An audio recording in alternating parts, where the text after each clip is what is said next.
mentasdik Rasulullah Shallallahu Alaihi Wasallam. Meskipun perasaan kita kadang orang Jawa itu beda. Saya berkali-kali bilang sama peneliti dari Jogja, kenapa sih Gus para nabi itu kok poligami istrinya banyak? Nabi Dawud katanya itu berapa? Nabi Sulaiman malah jumlahnya agak terbatas. Nabi Muhammad itu paling sedikit. Saya tanya gini, perempuan itu orang lemah, jadi kalau nolong orang satu gimana baik? Kalau nolong orang dua ya lebih baik, ya sudah kira-kira seperti itu. Paling tidak akal kita masih tahu kalau orang baik itu kan mesti baik. Nolong orang satu baik, nolong orang dua ya lebih baik, nolong orang tiga lebih baik. Tapi kalau kamu orang nggak baik, satu saja kamu terlantarin, kamu miskinkan, kamu ya tinggal diukur kan. Kalau orang baik nambah baik, tapi kalau orang buruk tambah buruk. Nah itu akal. Akal kita bisa menganalisis kenapa sih nikah itu ada yang poligami, ada yang enggak. Sudah ukur saja diri kamu. Misalnya kayak saya elek keriting, rabi terus, mau perbanyak uang elek. Saya berkali-kali cerita tentang Imam Syafi'i. Kalau dikasih tahu ya Imam Abu Abdillah, panggilannya Imam Syafi'i, tetangga anda ini ternyata banyak yang nggak senang anda. Jawabnya beliau senang. Ya bagus kalau nggak senang saya, ndak utang saya katanya. Jadi gara-gara saman seneng aku ngatur aku ini kan. Dan mungkin saman rasa seneng kan ya enak.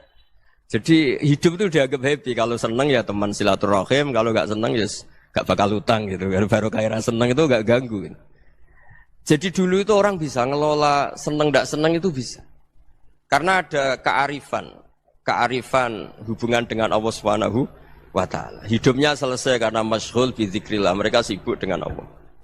Makanya kata ulama-ulama tasawuf, kamu jangan melihat manusia perilakunya, tapi kamu juga harus ingat yang gerakkan semua itu Allah Subhanahu wa taala. Dengan demikian kita farah, kita senang. Makanya Nabi kalau ngutus Anas bin Malik kemudian nggak kesampaian yang diinginkan karena Anas main, ketika garwa-garwani Nabi agak tersinggung, Nabi andaikan Allah menghendaki yang saya inginkan kesampaian, pasti itu kesampaian. Jadi dianggap kegagalan Anas nggak manggil yang dituju Nabi itu ya kersane Allah, ya enteng saja. Sayyidina Ali lebih parah lagi yang dialamin. Itu dalam beliau kalau dipanggil tuh nggak cepet-cepet ke sana. Ketika ditanya, kenapa kamu tak panggil nggak cepet ke saya? Amin tuh ukubatak, karena aku tahu kau orang baik itu pemaaf. Jadi makanya orang-orang soleh dulu itu bodoni itu. Makanya sekarang kalau ada orang bodoni itu mesti beda orang soleh. Kalau orang-orang soleh itu kakean husnudzon lagi sering dibodonin. Abdul bin Umar itu masyhur itu. Kalau ada budaknya sering sholat, sergap sholat itu dimerdekakan. Akhirnya nggak sholat pun pura-pura sholat. Akhirnya juga dimerdekakan. Ketika ditanya, kenapa engkau merdekakan? Padahal mereka sholatnya menipu engkau, kata pembisik-pembisik itu. Man khoda'ana lillah in khoda'na lah. Dia nipu atas nama Allah, berarti saat tertipu juga atas nama Allah. Enggak masalah dong, semuanya demi Allah Subhanahu wa ta'ala. Jadi ketika kita ketemu mensifati Allah Ta'ala itu ghafir. Allah pemaaf. Jangan kamu enggak fair untuk diri kamu nyifati Allah ghafir, pada orang lain Allah kamu sifati syadidul iqab. Jadi Allah kamu atur, kayak MC tadi ngatur saya. Jadi Allah itu apa? Kalau pada saya ghafir, kalau pada musuh saya syadidul iqab. Itu tidak fair. Kalau Anda punya harapan kepada Allah karena Allah Rahman Rahim, Allah ghafir, sebenarnya Allah pada musuh kita ya bisa saja Allah ghafir, bisa saja Allah Rahman Rahim. Sehingga kita melihat orang lain yang kita tidak cocok itu ya enteng saja. Itu min ummati Rasulillah sing tanaluhu syafa'atu, tanaluhu sa'atu rahmati, tanaluhu fair. Jangan dengan kita kayak mesti dapat rahmat, jangan orang lain kayak Allah pasti syadidul iqab. Itu tidak boleh. Sehingga ketika ada orang Badui, singkat cerita orang Badui ini kencing di masjid, semua sahabat membentak dia. Yang enggak bentak hanya Nabi tok. Saking mangkalnya orang ini karena semua sahabat bentak kecuali Nabi. Setelah dibenarin Nabi, terus Nabi nyuruh Sobbu ali dhanuban min ma'in. Setelah disucikan masjid itu, dia berdoa keras sekali. Allahumma arhamni wa Muhammadan wa la tarham ma'ana ahadan. Ya Allah, yang berhak dapat rahmatmu hanya saya dan Nabi Muhammad, yang lainnya jangan. Karena yang lainnya itu jengkelin, gitu aja saya salah dimarah-marahin gitu. Jadi kalau kamu doa terbatas ya kayak orang Bedui ini, kayak orang Arabi. Apa kata Nabi? Laqad tahajjarta wasi'an. Allah yang rahmatnya luas menjadi kamu sempitkan.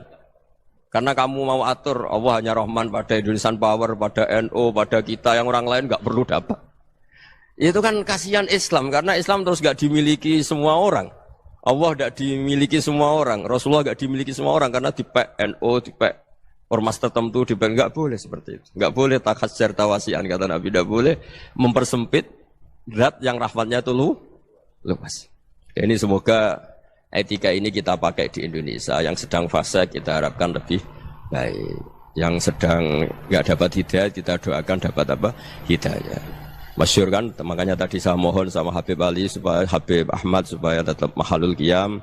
Tabaruk sama Habib Ali di antara doa-doa di Simtud Duror masyhur itu antuqa bilal mudhniba minnah bil ghufran wal musi'ah bil ihsan. Jadi harapannya para habaib, para orang-orang baik dulu ya semoga yang dosa itu dimaafkan, yang sedang salah dibuka, bikin lebih baik.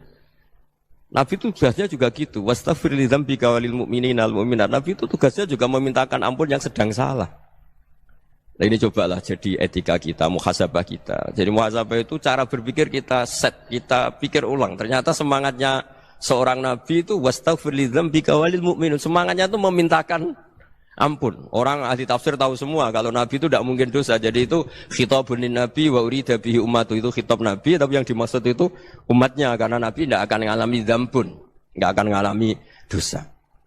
Sekarang enggak, kadang-kadang kita ini kalau orang lain salah itu semangat. Kalau di perusahaan ada teman salah, apalagi pimpinan salah itu seneng. Barokahnya salah bisa ganti kan gitu.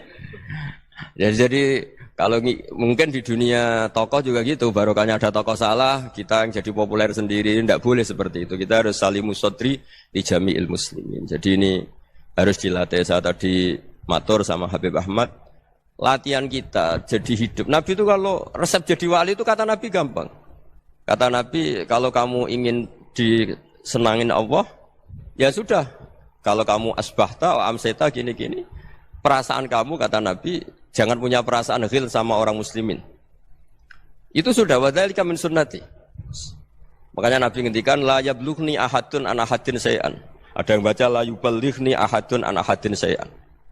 Seseorang jangan melaporkan ke saya tentang salahnya yang lain. Fa inni akhruju ilaikum wa ana salimus sodri. Karena saya ingin ketemu sampean semua dalam keadaan salimus sodri, tidak punya perasaan apa-apa.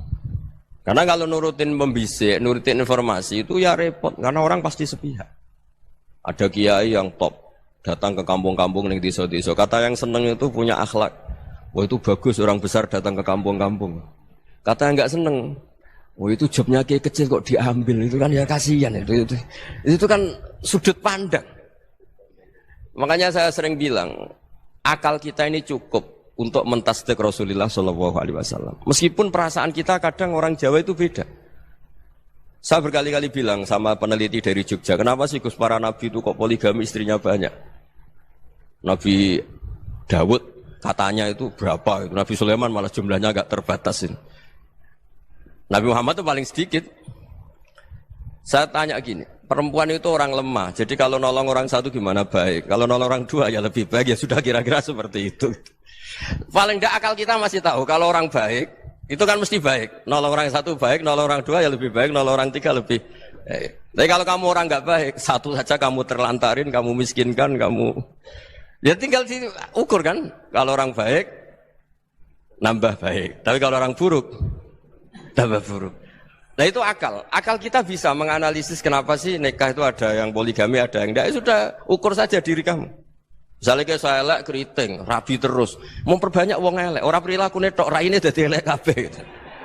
Tapi nak kowe ku ganteng, alim, ganteng, sugih, anake ganteng-ganteng, berhubung kowe saleh ahli swarga kabeh, mertua yo bangga karena karir kamu meyakinkan, ini mertua kamu aja enggak bangga mau nambah.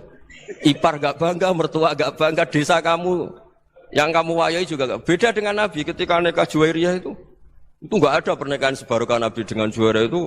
Azharu Rasulillah, di situ habis perang banyak tawanan gara-gara jadi besanya Nabi langsung dibebaskan semua karena Azharu Rasulillah. Sekarang besanya Kanjeng Nabi. Dulu Abu Sufyan mangkelnya bukan main sama Nabi.